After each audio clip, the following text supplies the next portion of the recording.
Saudação de paz, queridos amados irmãos, tudo bem com vocês? Eu sou Flávio Teixeira, é muito bom ter essa oportunidade de estar do outro lado da sua telinha para mais um vídeo da nossa pré-aula na revista Betel. A lição essa de adulto, né? Todos nós sabemos, já estamos no segundo trimestre do ano de 2020 e o comentarista desta revista é o pastor Adriel Gonçalves, que é o vice-presidente da Assembleia de Deus de Madureira, na cidade de Uberlândia, Minas Gerais.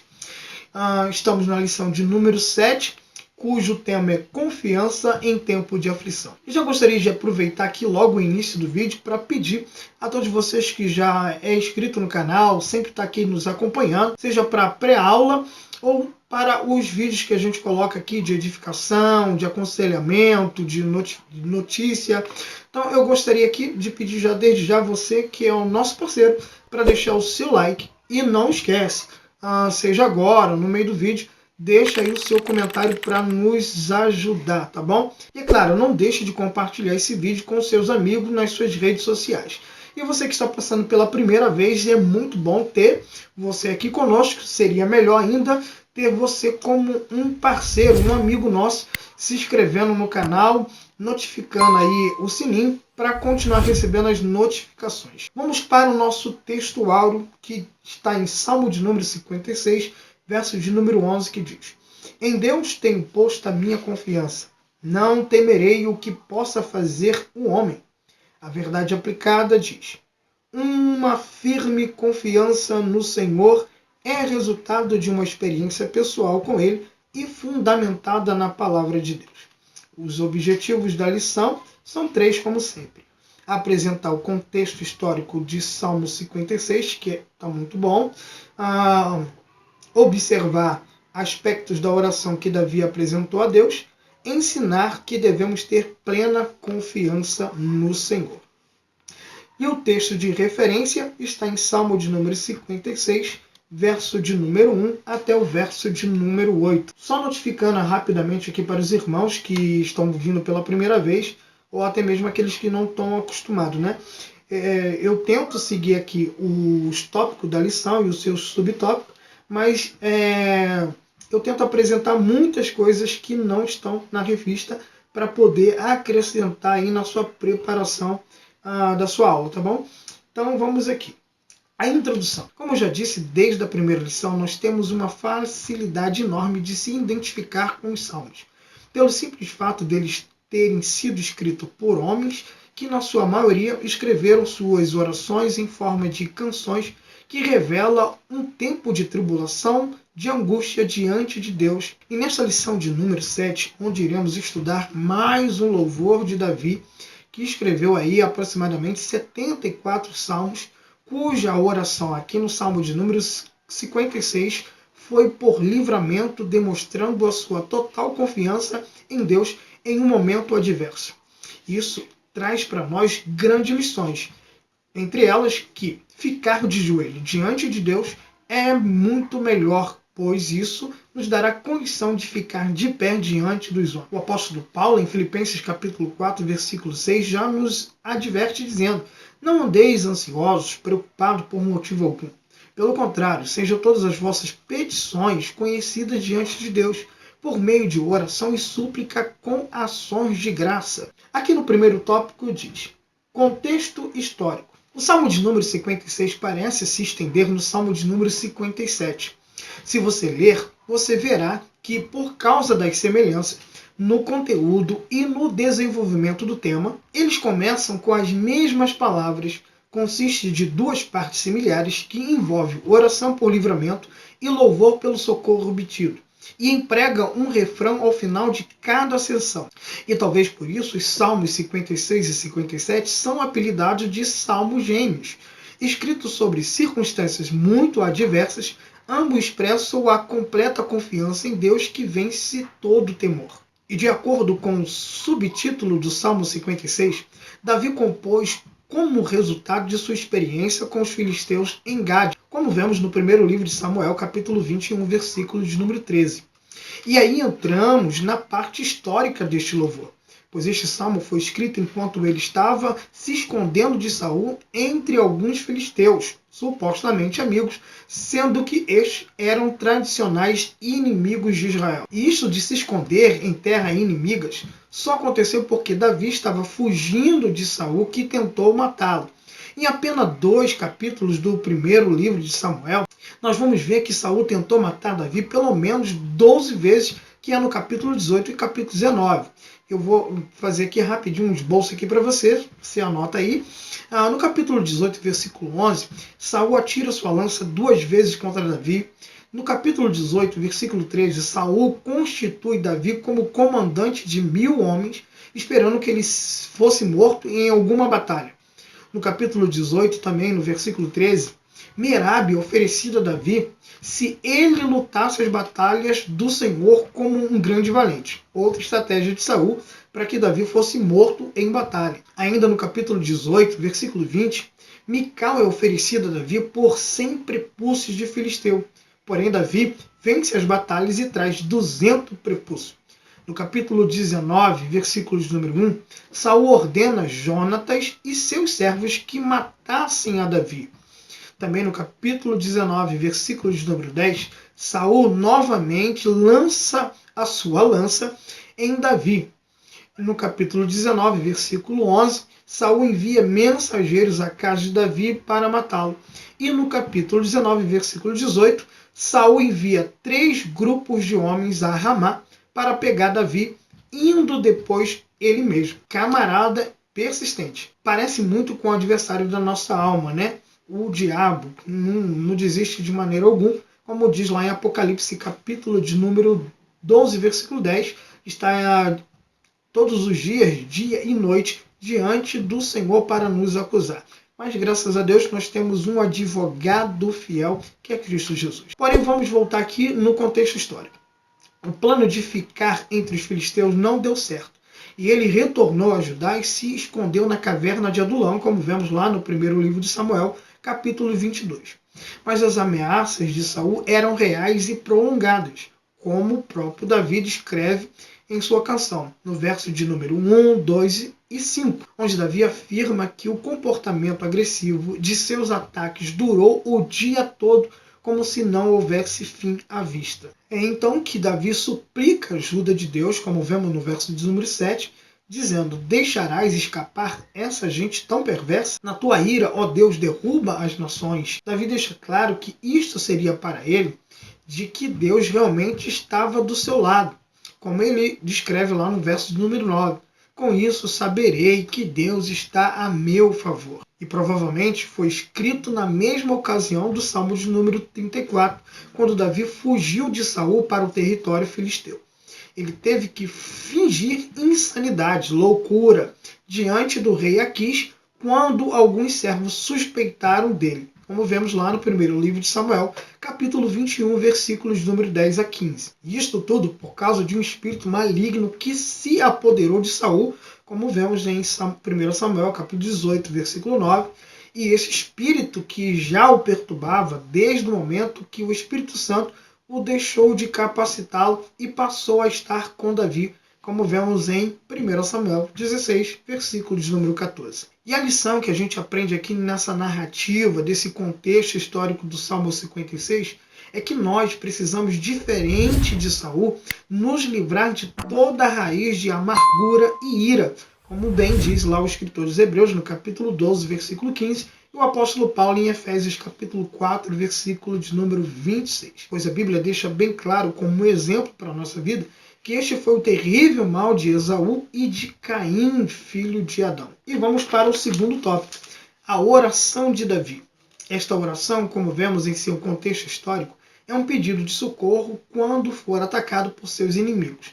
A oração é introduzida por um apelo urgente a Deus, como está descrito no verso 1 e verso 2. E ainda neste salmo encontramos 2 pedidos em sua oração, logo nos versos 1 e 8, que são eles: tem misericórdia de mim e põe as minhas lágrimas no teu odre. Vamos aproveitar aqui que estamos preparando, nossa aula.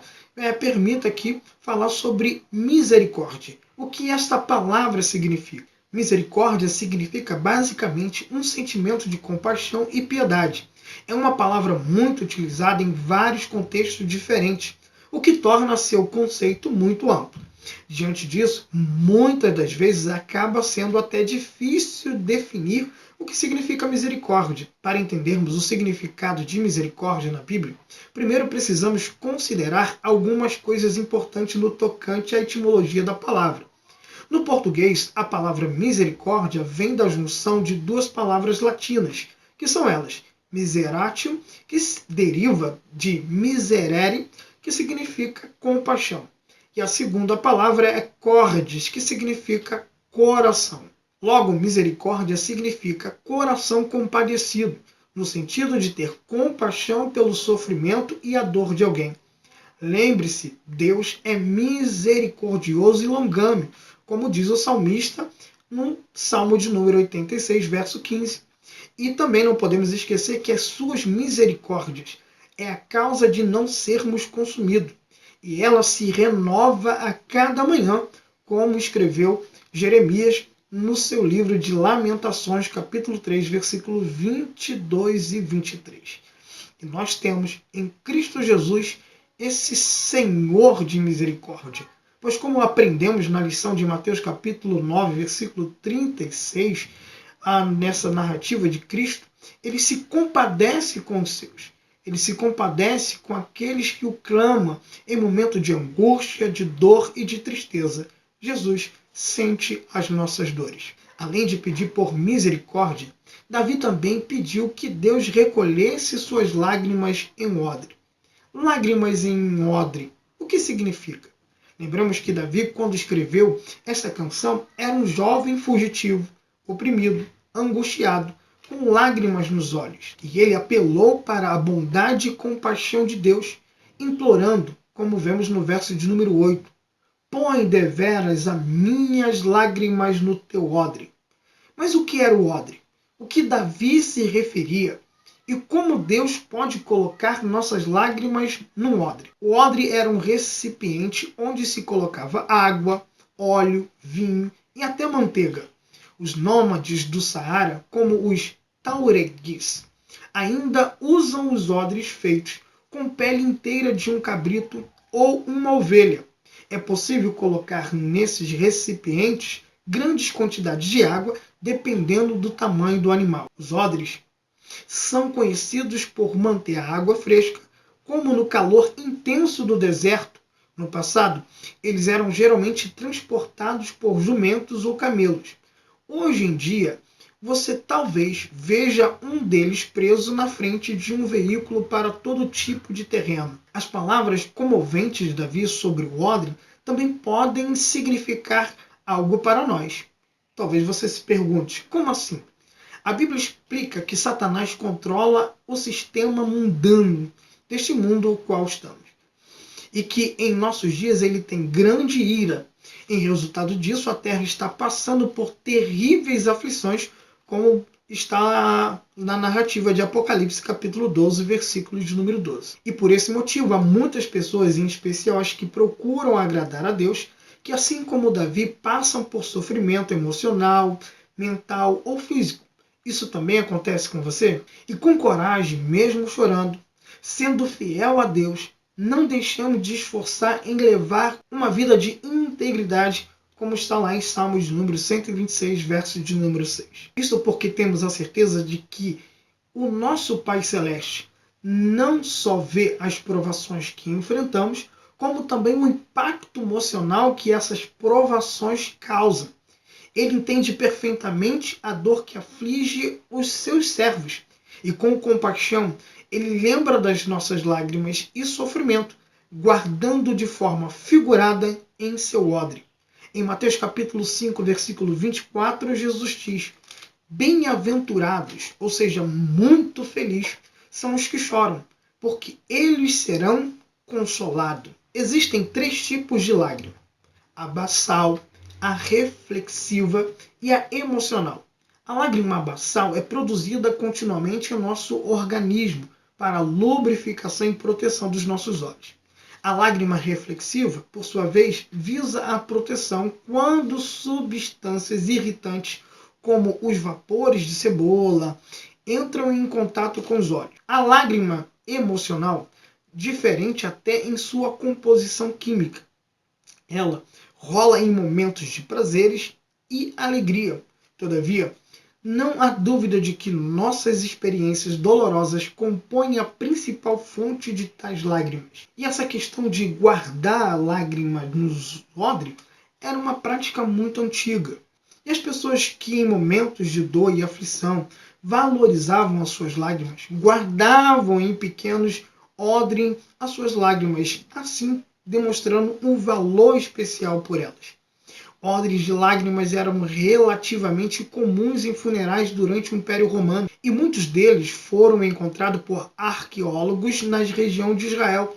As pessoas costumavam coletar suas lágrimas e depositar juntamente com o corpo de um amigo ou um familiar querido, como sinal de respeito e de sentimentos de uma perda irreparável. A prática se estendeu por séculos, sendo que durante a Era Vitoriana, ano de 1837 a 1901, os odres eram feitos de tal forma que coletavam as lágrimas e as permitiam evaporar. Logo, o período de luto era atrelado ao tempo necessário para a evaporização de todo o conteúdo do odre. No entanto, o odre de lágrimas não era usado apenas para momentos de luto. Há relatos de que durante a Guerra Civil Americana, mulheres choraram a partida de seus maridos para a guerra e guardaram suas lágrimas na esperança de ter os seus maridos de volta ao lar, podendo então demonstrar o quanto sua falta foi sentida. O versículo citado no início é um exemplo do uso do odre de lágrimas, não relacionado à perda pela morte. Ele foi escrito por Davi quando se encontrava em grande aflição. Sua vida estava claramente ameaçada e ele enfrentava a dupla perseguição, por um motivo distinto, do rei Saul e dos inimigos filisteus. Davi aparentemente possuía um desses odres, ou pelo menos conhecia a prática e expandiu sua experiência à dimensão metafísica, realçando que Deus se importava com seu sentimento e igualmente coletava as lágrimas de seu servo em seus odres celestiais. Esse deve ser um versículo conhecido da igreja que invariavelmente chora até que o Senhor retorne. Não nos faltará ocasião para que nos acheguemos a esse versículo para uso pessoal ou no auxílio do corpo de Cristo que passa por aflições e provações, como nossos irmãos aí que estão na região da janela 1040, que vivem sofrendo perseguição. A gente deveria usar esse versículo para orar, clamar por livramento e socorro para esses nossos irmãos. Certamente, Deus coleta as lágrimas do seu povo que o teme e honra nas mais diversas aflições e provações. Você crer? Se você crer nisso, digita aí um amém, um glória a Deus. Todavia, seus odres não são mantidos para serem colocados em sepultura, pois não haverá mais morte ou dor quando estivermos com ele no seu reino. Apocalipse 21, versículo 4, é uma grande profecia para a nossa vida que gera muita esperança, pois o texto diz: Ele enxugará dos nossos olhos toda lágrima, e não haverá mais morte, nem tristeza, nem choro, nem dor, pois a antiga ordem já passou. Talvez os odres de lágrimas sejam como foram na era vitoriana, marcadores do tempo de nosso luto e tristeza, o tempo de nossa vida terrena, até que todas as lágrimas evaporem por completo. Talvez Deus me mostre o meu odre um dia, e ele já estará seco. Se for esse o caso, que esteja, enfim, seco para que eu comece a enchê-lo com lágrimas emocionais de alegria no reino celestial. Agora vamos ver 10 motivações que fez Davi orar diante de Deus. A primeira, um homem que o procurava o devorar. Segundo, a opressão que durava o dia inteiro. Terceiro, os inimigos que oprimiam todos os dias. Quarto, muitos eram os que pelejavam contra ele. O quinto é a confiança que ele tinha em Deus. A sexta motivação é o louvor na sua palavra. Ou seja, esse verso de número 4, Davi está falando das promessas de Deus ao seu respeito. E por isso ele louva o Senhor, porque ele tem a convicção, a certeza de que as suas palavras iriam se cumprir. A sétima motivação é que ele não temia aqueles que poderiam lhe fazer o mal. A oitava motivação era aqueles que torciam as suas palavras, a fofoca. A nona motivação são todos os pensamentos contra o mal. E a décima motivação era aqueles que se ajuntavam em bandos para poder destruí-lo. Motivação para orar, Davi tinha e até de sobra. Terceiro tópico da lição: confiança em tempo de crise. O que é depositar confiança em Deus? Primeiro, é impedir que nosso coração caia em depressão sob quaisquer temores. Segundo, é consolar-nos em Deus. Sim, haverá momentos que não teremos amigos, parentes, irmãos que possam nos consolar, como bem escreveu o apóstolo Paulo na sua segunda carta aos Coríntios, no capítulo de número 1, versículo 3 e 4. Que o Deus de toda consolação nos consolará.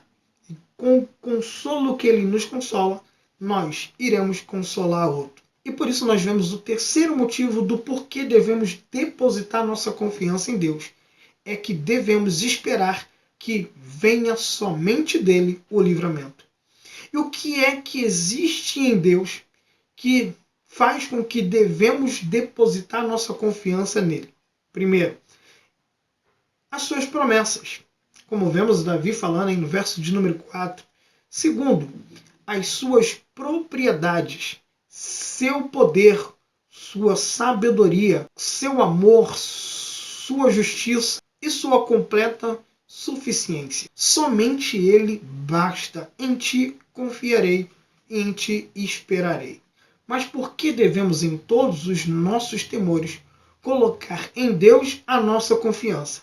Primeiro, porque ninguém mais pode nos proteger de nossos temores, enquanto que, segundo, não existem temores dos quais Deus não possa livrar ou remover a coisa temida, ou reprimindo o temor desta coisa. E é isso aí, amados irmãos. Espero que vocês tenham anotado muitas coisas aí nessa pré-aula. Que Deus em Cristo continue dando sabedoria para que vocês possam continuar ajudando os seus alunos a crescerem cada vez mais na graça, se aperfeiçoando em Cristo Jesus e no seu Evangelho. Não esqueça de deixar o seu like, você que está aí até agora conosco. Você que ainda não é inscrito, se inscreve no canal e compartilhe esse vídeo com seus amigos. E que Deus em Cristo Jesus continue nos dando graça para suportar esses dias maus. Graça e paz.